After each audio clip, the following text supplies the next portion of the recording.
Brief of भारतीय नागरिक सुरक्षा संहिता BNSS 2023 भारतीय नागरिक सुरक्षा संहिता 2023 BNSS 2023 25 दिसंबर 2023 को कानून बना था। उस समय अर्जुन राम मेघवाल कानून मंत्री थे।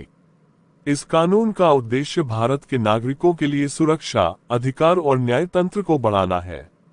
यह एक परिवर्तनकारी कानून है जो आपराधिक न्याय हितधारकों के बीच इलेक्ट्रॉनिक संचार पर जोर देता है। ये जमीनी स्तर के कानून प्रवर्तकों सहित सभी भारतीयों को महत्वपूर्ण रूप से प्रभावित करेगा।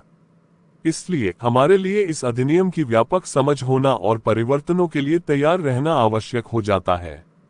BNSS 2023 की प्रमुख विशेषताएं इस प्रकार हैं। CRPC की तुलना में नए अधिनियम की धाराओं में परिवर्तन। CRPC में 484 धाराएं थीं और अब BNSS में 531 धाराएं हैं। नई धाराएं, खंड, उपधाराएं जोड़ी गई। 92 संशोधित धाराएं, खंड 177 हटाए गए। धाराएं सेक्शंस 14 ऑडियो वीडियो या इलेक्ट्रॉनिक माध्यम से संबंधित सेक्शंस। धाराएं 35 समयरेखा से संबंधित शर्तें। 35 पीड़ितों के अधिकारों का संवर्धित संरक्षण अपराध के पीड़ितों के अधिकारों और सहायता तंत्र को मजबूत करता है। 0 FIR EFIR जांच की प्रगति की जानकारी पीड़ित को दी जाएगी। तीव्र परीक्षण प्रक्रिया, कुछ श्रेणियों के मामलों को वापस लेने से पहले अनिवार्य सुनवाई। कानून प्रवर्तन में बड़ी पारदर्शिता और जवाबदेही। तलाशी, जब्ती गतिविधियों की वीडियोग्राफी, गिरफ्तार व्यक्ति की सूचना कुछ निश्चित श्रेणी के व्यक्तियों को देना। हथकड़ी के उपयोग के परिदृश्य को स्पष्ट रूप से रेखांकित किया गया है। प्रौद्योगिकी के उपयोग की ओर निश्चित झुकाव। अपराध पंजीकरण, जांच और मामलों की सुनवाई में प्रौद्योगिकी को बढ़ावा दिया जाएगा। कानूनी प्रक्रियाओं में प्रौद्योगिकी का एकीकरण। संहिता विभिन्न कानूनी कार्यवाहियों में प्रौद्योगिकी के उपयोग का परिचय देती है, जैसे कि सम्मन, नोटिस और वारंट को इलेक्ट्रॉनिक रूप से जारी करना, जिससे दक्षता बढ़ती है और कागजी कार्रवाई कम होती है।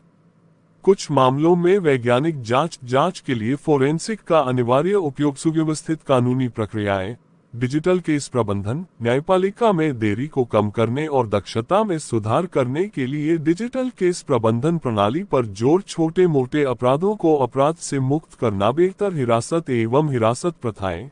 पुलिस हिरासत अवधि की सीमा। BNSS पुलिस हिरासत की सीमा निर्धारित करता है। जांच के विभिन्न चरणों के दौरान हिरासत की अधिकतम अवधि निर्दिष्ट करता है। बंदियों के साथ मानवीय व्यवहार। बंदियों के साथ मानवीय व्यवहार सुनिश्चित करने के लिए चिकित्सा देखभाल और हिरासत सुविधाओं के नियमित निरीक्षण का प्रावधान किया गया है। हिरासत संबंधी सुधार। हिरासत संबंधी हिंसा को रोकने और उल्लंघनों के लिए जवाबदेही सुनिश्चित करने के लिए सुधारों को लागू किया जाता है।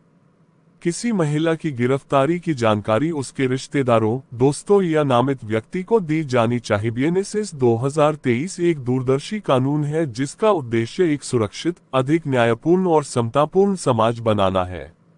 विभिन्न हितधारकों की आवश्यकताओं को संबोधित करके और आधुनिक प्रथाओं को शामिल करके ये भारत में नागरिक सुरक्षा और न्याय के लिए एक मजबूत ढांचा बनाने की आकांक्षा रखता है।